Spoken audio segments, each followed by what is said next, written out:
done. Move it, move it, move it. Hey, you there, pick up the pace. You're falling behind. Stop it, stop it. Come on, let's go. Everyone, pull together. We've got a rescue on our hands. You there. Here we go.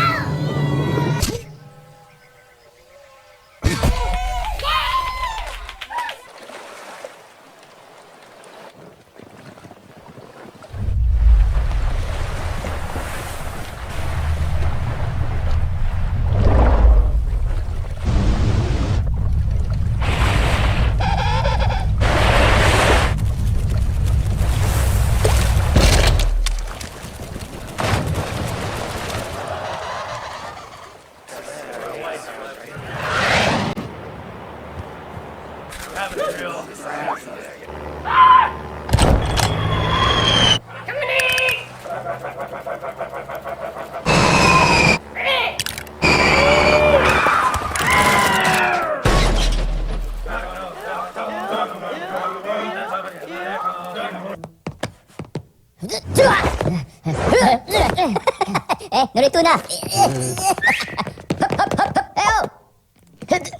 Wimpo!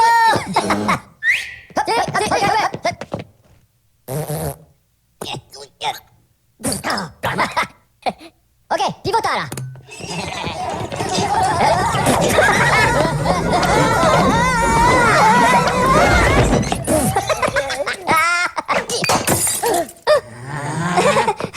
Pomelo?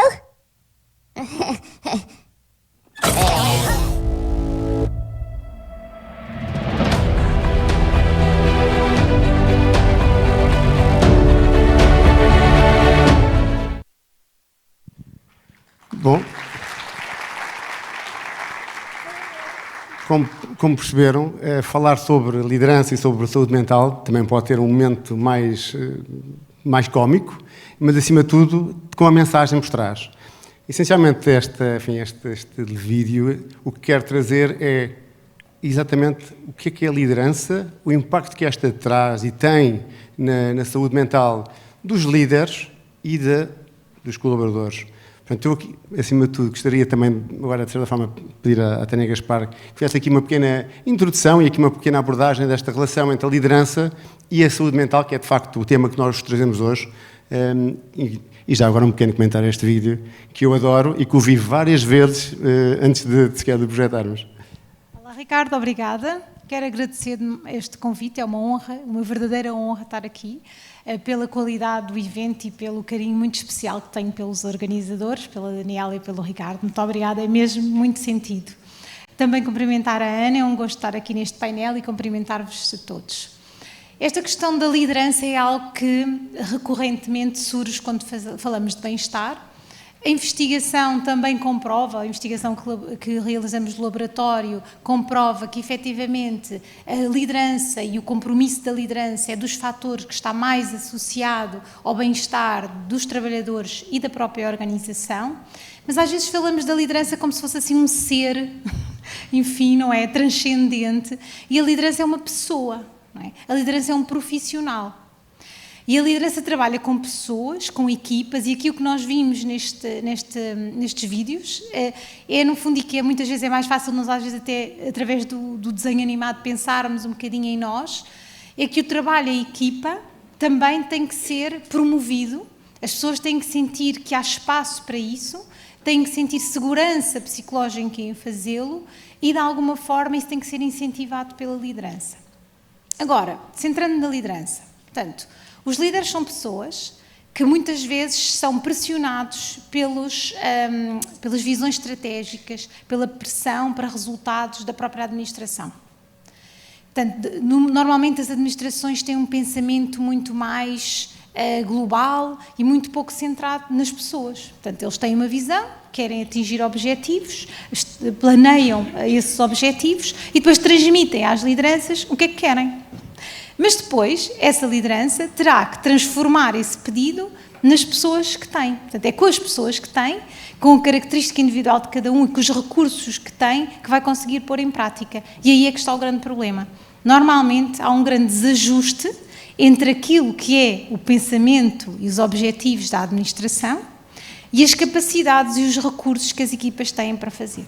Portanto, há aqui um ponto muito importante, que é, as lideranças só vão conseguir, em trabalho de equipa e desenvolver as suas equipas, quando os objetivos forem objetivos realistas e, além de realistas, que tenham capacidade e que tenham recursos para o executar. Portanto, isto é uma mensagem fundamental.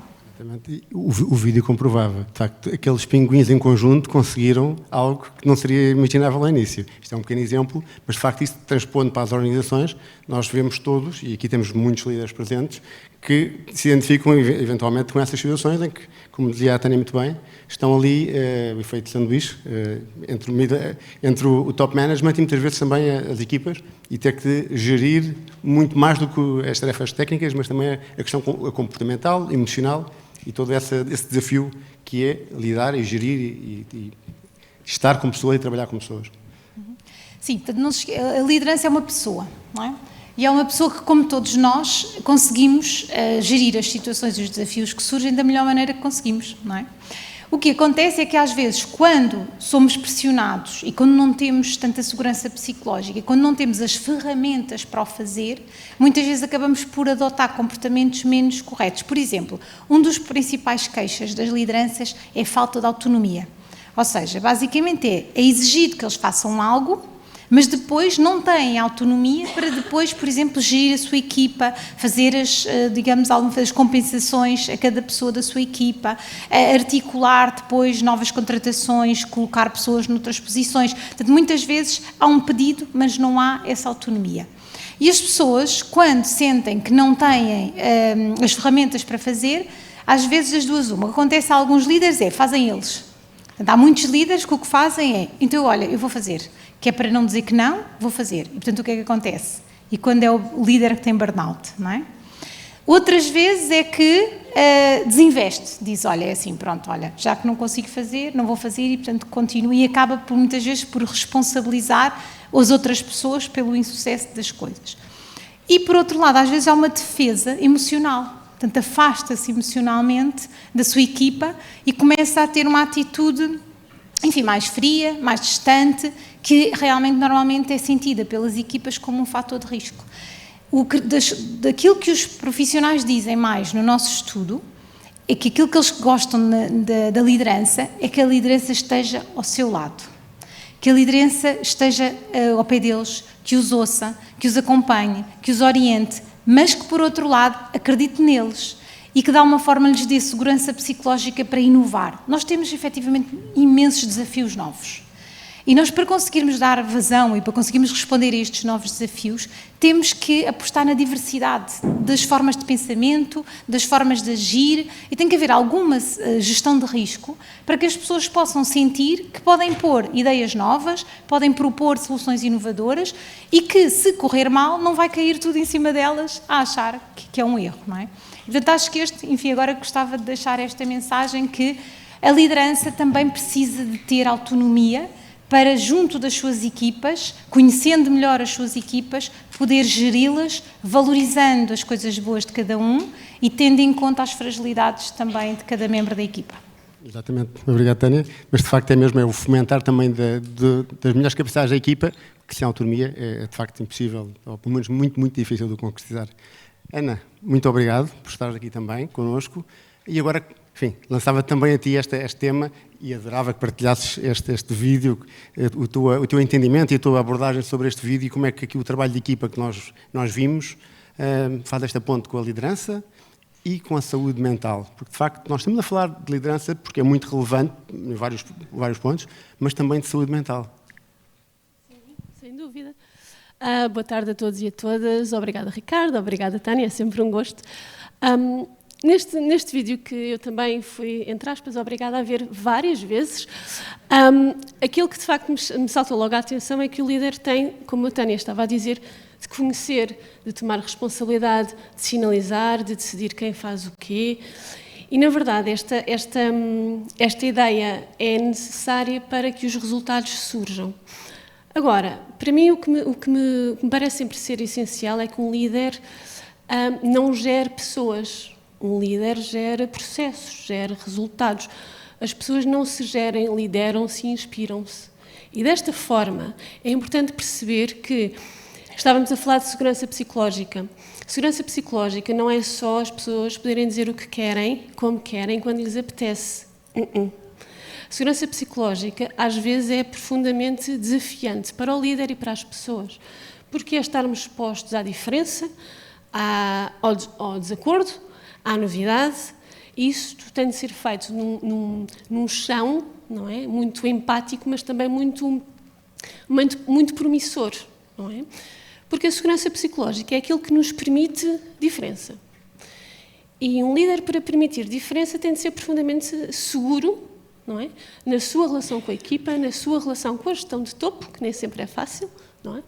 Mas, por outro lado, tem de estar também muito seguro na sua relação com a falha, com o insucesso. E, na minha opinião, aquilo que surge a maior parte das vezes é que todos temos falhofobia. Ninguém quer falhar. Mas a falha não é toda igual, o insucesso não é todo igual. Há uns anos muito largos, eu estava a tirar um daqueles cursos do Coursera e havia um conceito que, na altura, isto é super interessante, que se chamava Intelligent Fast Failure. Okay? Que não é, a falha não nos determina, não nos contém. A falha apenas promove aquilo que nós já cá temos, ou seja, como é que nós lidamos e gerimos a falha? Como é que o líder gera a falha? Aprende? Okay? Reorienta, reorganiza?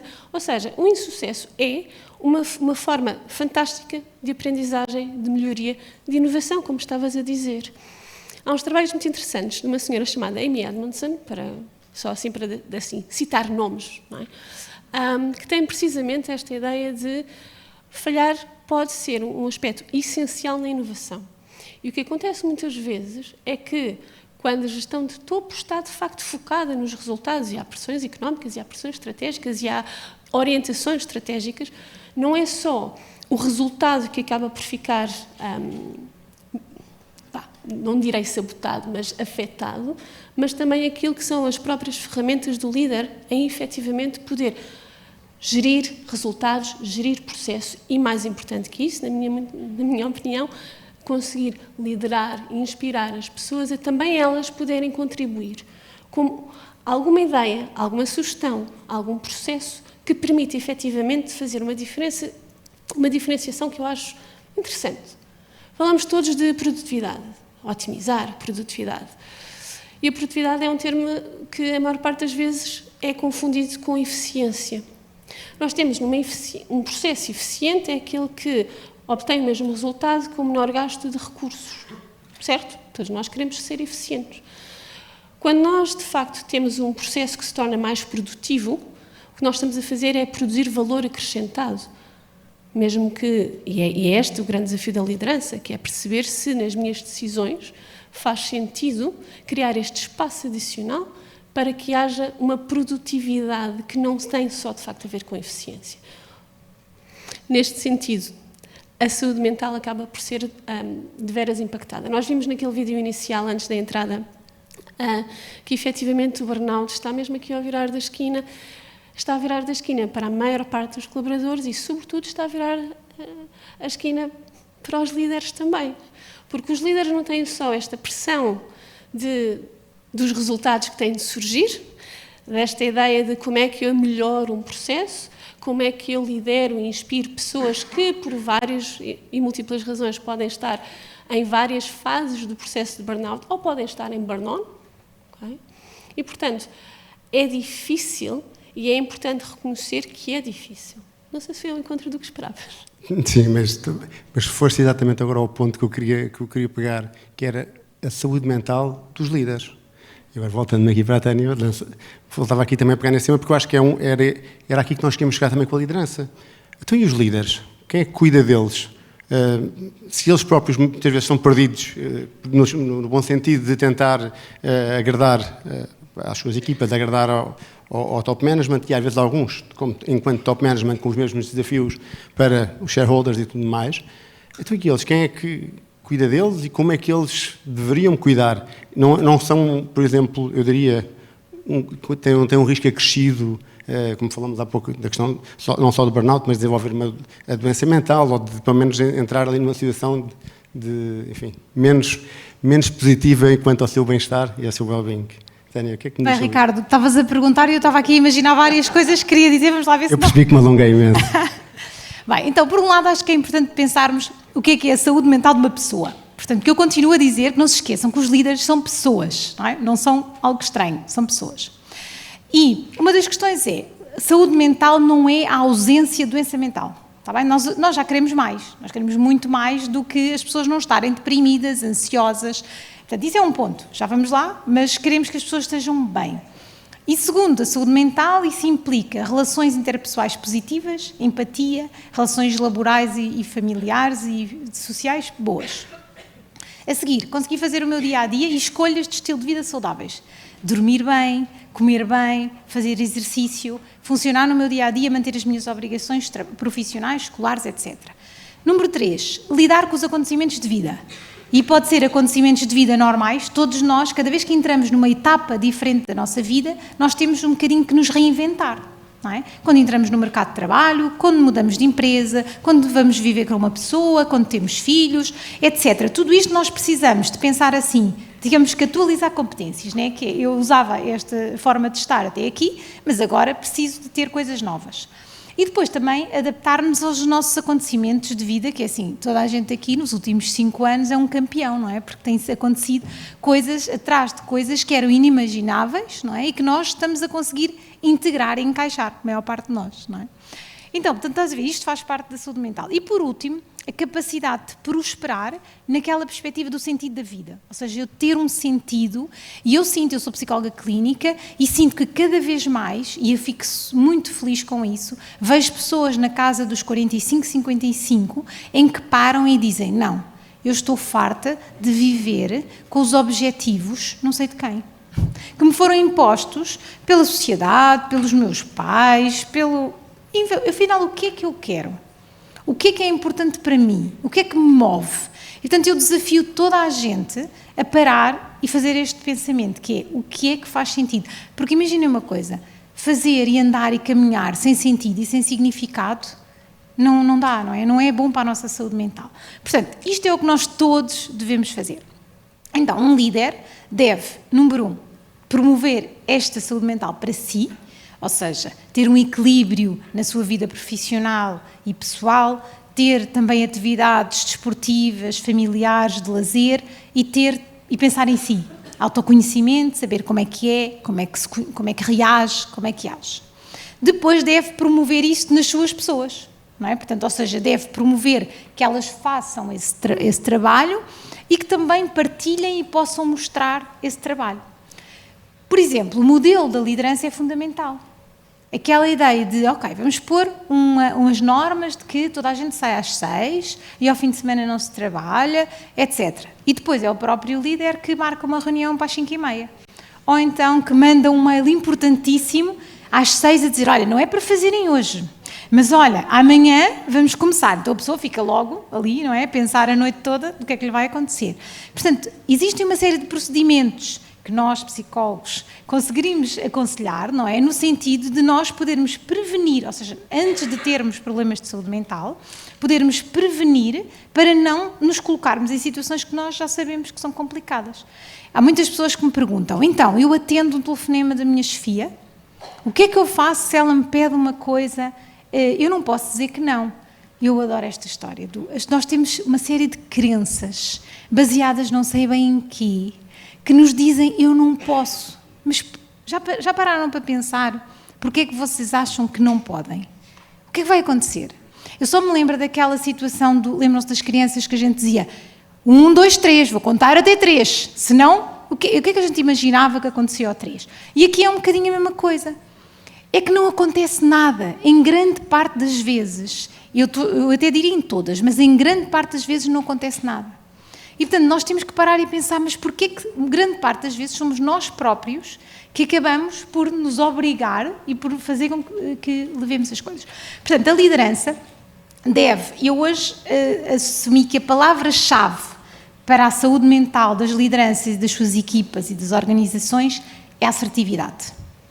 Ou seja, nós sabermos definir os nossos limites e comunicarmos esses limites Eu, sendo uma liderança, estabeleço os meus limites, que sejam justos, ou seja, é importante que os profissionais também sejam justos, ou seja, que consigam contribuir para a organização, contribuir para a organização e para o trabalho da equipa. Mas dentro deste nível, há os limites e a liderança tem que, tem que ser assertivo com a administração, que é quando a administração diz a tua equipa tem que fazer 200% de trabalho, ele dizer, não vamos. Ou das duas uma, podemos fazer 200% esta semana, mas tem toda a gente de férias na semana a seguir. Ou então fazemos 200% esta semana, mas acontece aquilo. Ou então, esta semana não. Portanto, ou seja, termos esta capacidade, e é isto que se espera hoje em dia de um líder, que também faça esta ponte com a própria administração. Por outro lado, também ser assertivo com as suas equipas. Não é? Não gostas de trabalhar com aquele? Olha, mas então vamos lá ver. Vamos ver o que é que cada um faz, como é que podemos gerir isto. Portanto, tentar, de alguma maneira, otimizar as competências de cada um, mas também esperar que quando... porque, assim, alguns trabalhadores, e eu tenho passado aí pelos trabalhadores todos do país, também têm uma atitude um bocadinho pouco pró-social. Ou seja, estão um bocadinho sentados à espera que venham resolver a situação deles.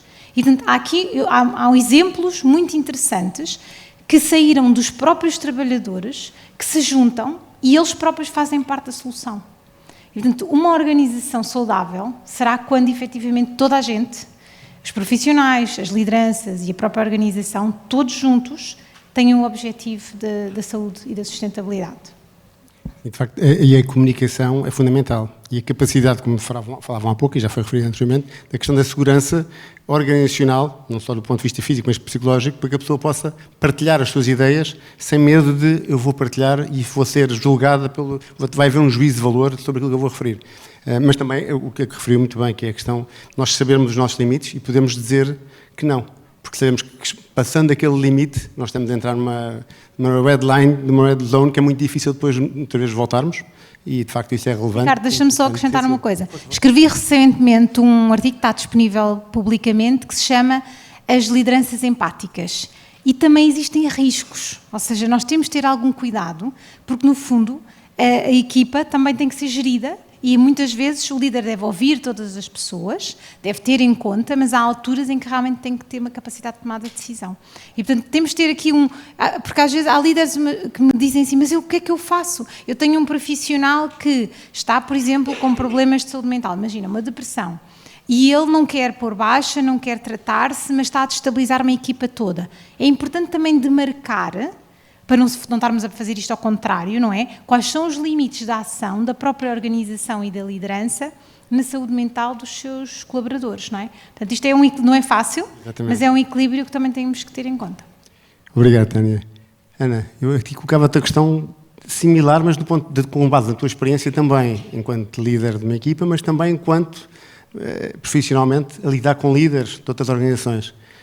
O que é que tu vês nesta área do líder enquanto pessoa e a precisar também de apoio, muitas vezes mais que os colaboradores?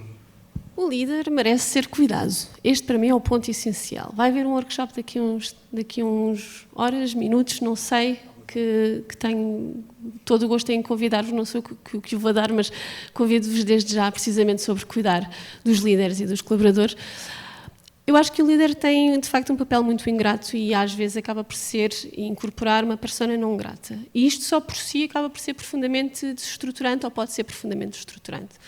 Porque, efetivamente, a assertividade que é precisa, tomada de decisão difícil, porque, efetivamente, nós podemos, como os pinguins, nós podemos motivar uma equipa, mas há um limite daquilo que o nosso raio de ação tem, não é?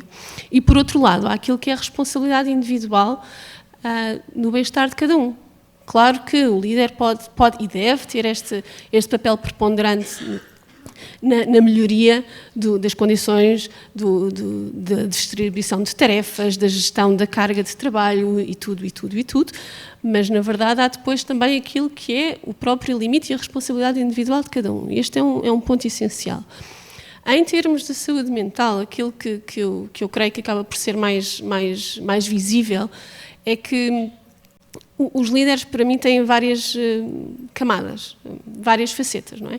Por um lado é que são, como a Tânia estava a dizer, eu acho que se ficarem com alguma coisa disto, fiquem com isto. O líder é uma pessoa, e é uma pessoa que, portanto, também tem situações pessoais, individuais, familiares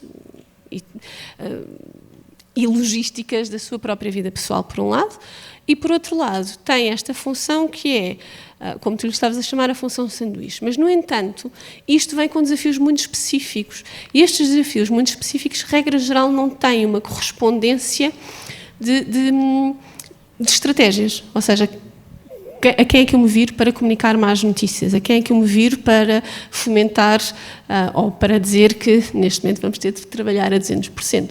E, portanto, isto não deixam de ser, de facto, também questões que os líderes também, naturalmente, têm. Agora, aquilo que me parece é que, muitas vezes, o que se pode dar é uma espécie de tempestade perfeita, não é? Que é, nós vivemos numa altura, e todas as alturas têm as suas peculiaridades, mas nós vivemos numa altura em que, em termos económicos, em termos globais, tudo impacta tudo, não é? Há uma guerra aqui ao lado e isto é impactado. Há eleições ali, tudo é impactado.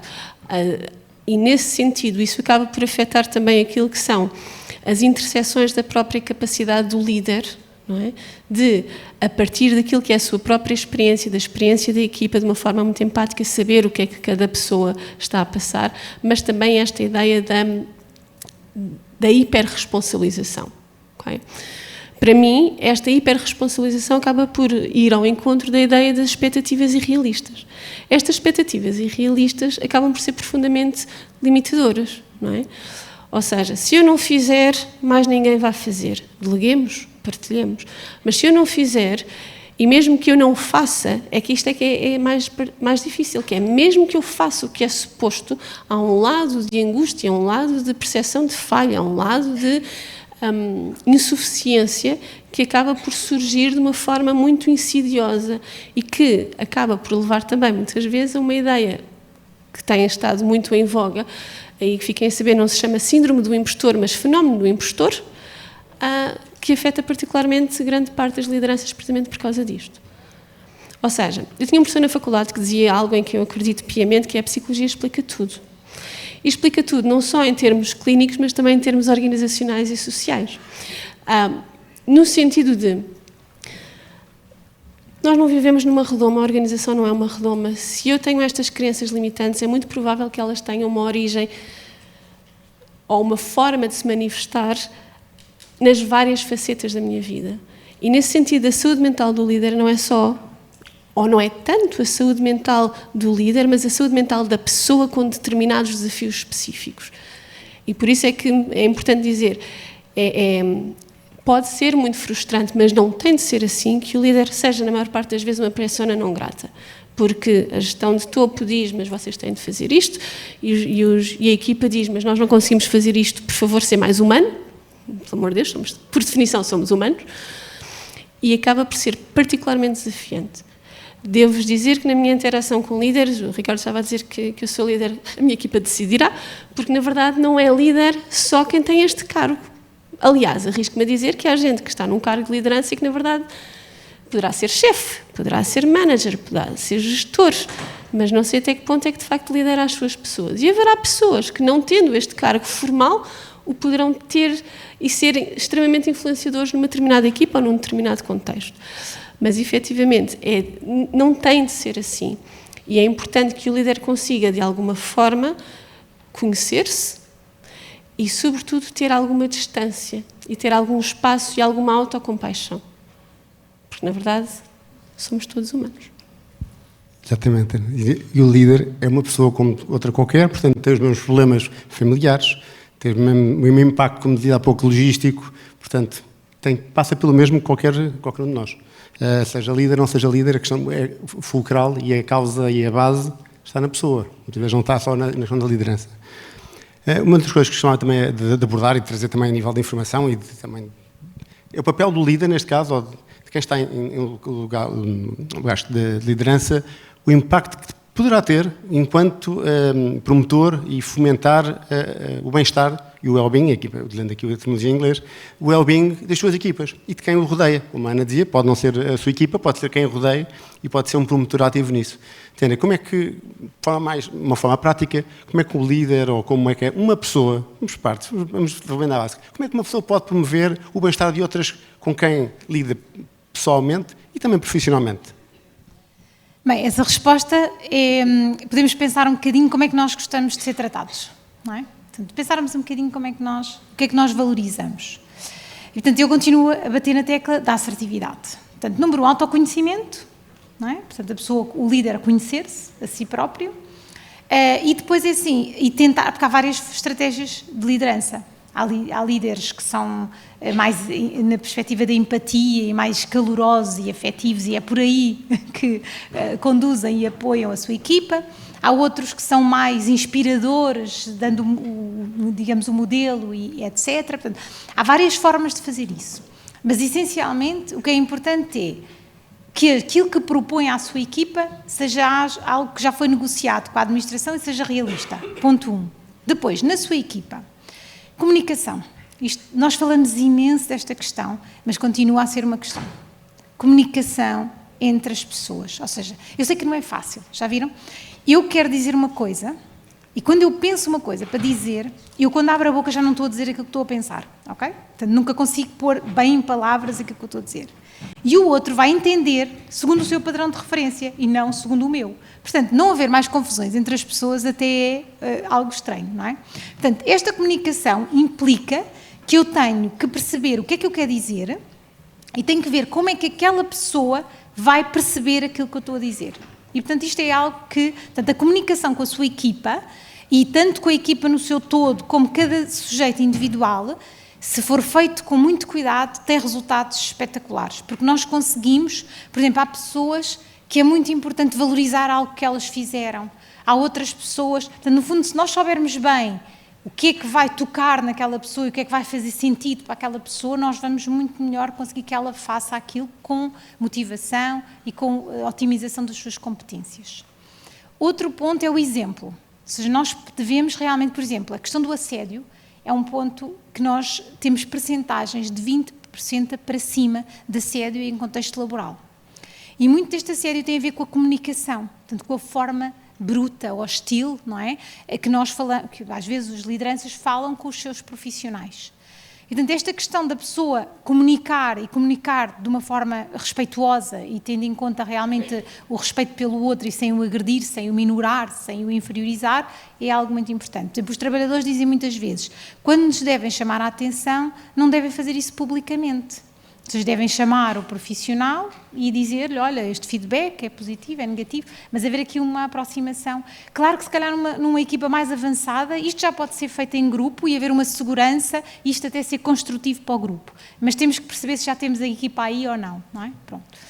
Outra questão é a gestão de conflitos, ou seja, como é que se gera os conflitos. Outra questão que os profissionais dizem é, não sentimos que a equipa é justa, ou seja, que a forma como se lida com a equipa. Mas imagina um exemplo, eu sou líder e tenho uma tarefa super importante e de responsabilidade para entregar. É urgente e eu vou pedir a quem? Eu vou pedir àquela pessoa da equipa que eu sei que faz no tempo e faz bem. Ok? Claro que isto tem 2 problemas. 3. Um problema, vou subcarregar aquela pessoa e há uma altura em que ela pode entrar em burnout. Ponto 2. As outras pessoas vão ficar com percepção que eu privilegio aquela pessoa e que eu gosto mais dela. Okay? Ponto 3, não vou desenvolver competências na terceira pessoa para vir a fazer aquilo. E, portanto, isto eu sei que toda a gente faz, assim, estamos sempre a correr, eu já tento não fazer, okay? Já tento não fazer com muito custo, mas, não, porque é verdade, porque depois sobra para nós, mais uma vez, porque, mas sim, tudo bem, mas é um caminho. Acreditamos que estamos realmente a investir no equilíbrio da equipa, portanto, a percepção de justiça é muito importante. Outro ponto fundamental é como é que se dá o feedback. As pessoas precisam de receber feedback.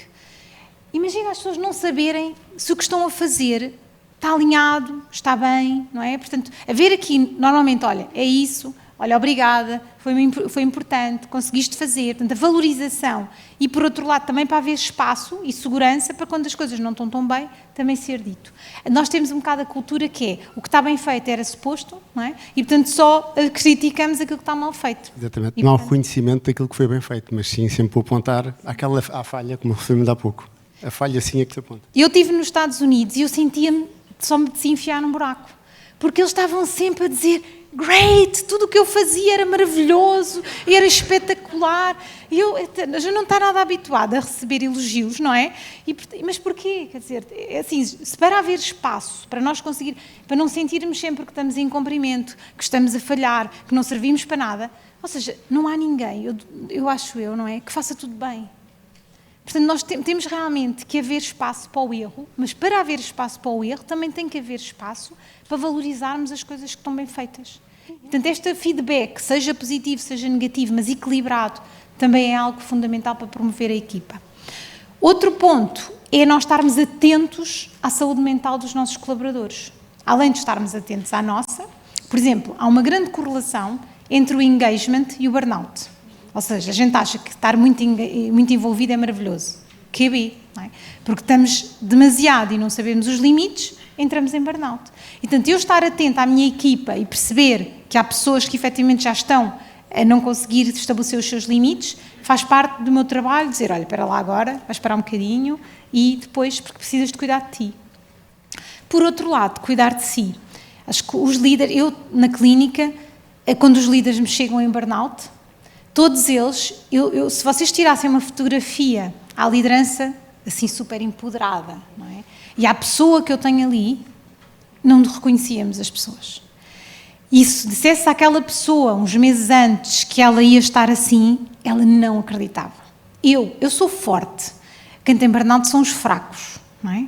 E, portanto, esta ideia de que a mim não me vai acontecer, esta percepção de vulnerabilidade, é algo que nós precisamos trabalhar. Porque senão vamos continuar a ter... Aquelas pessoas todas, se me tivessem aparecido 6 meses antes, os danos que tinham tido para a sua carreira, para a sua saúde mental, para a sua saúde familiar, eram muito menores. Portanto, é fundamental que o líder perceba que é uma pessoa, que deve monitorizar a sua saúde mental e, quando precisar de ajuda, deve procurá-la. Exatamente aí, obrigado. Também é exatamente com isso que eu ia pegar, que é a dificuldade que existe da exposição e do pedir ajuda. Eu sou forte, eu não necessito que me ajudem. Portanto, acabo por ter este estigma associado na função de líder e não vou mostrar a minha fragilidade e eu não estou bem neste momento, eu preciso que alguém me apoie, preciso de umas ferramentas para melhorar, para ter aqui um incremento, um boost para conseguir dar a volta. Mas para isso tenho que mostrar a minha vulnerabilidade. E creio que é uma das coisas mais difíceis de se fazer, é mostrar-se vulnerável. Seja estar aqui em palco com uma pessoa tímida como eu, extremamente tímido, e portanto é a minha vulnerabilidade, mas que enfim, com a minha vida profissional foi se transformando em algo comum, mas é difícil nós expor-nos. E tenho aprendido muito, até aqui com a minha colega Ana e com muitas outras colegas, no sentido de nós partilhamos muito. Eu não tenho background da parte psicológica, nem de psicologia, mas trabalhamos muito nesta área. Eu não me queria ir já embora, sei que estou aqui, mas eu tenho ali 41 segundos. Não, para quem não está à vontade em palco, já passaram o tempo. Eu vim só o vermelho já passou o tempo. Eu pensava que isto já era a Benfica. Eu vim só aqui porque estou interessado na conversa, que assim, vou para o meio deles para sentir a energia toda, porque a seguir vou passar a energia mais e vão-me bater tanto. Vão. Eu não vou deixar. Portanto, eu vou concluir. Vão bater. Eles são muito rígidos, muito rígidos. Ricardo, meu caro, já passámos... Já vi. Eu estava a adorar aquilo a pescar em vermelho, eu estava tão contente. Mas vocês é que mandam, querem, se quiserem continuar. Não estou a brincar. Não? Eu quero agradecer, eu queria só deixar uma última palavra de agradecimento, tanto à Tânia como à Ana, e a todos vós que aqui estão connosco. Espero que tenham retirado daqui uma coisa que seja e que levem com essa mensagem e que possam implementar e desenvolvê-la. Muito obrigado a todos. Uma salva de palmas. Muito obrigada.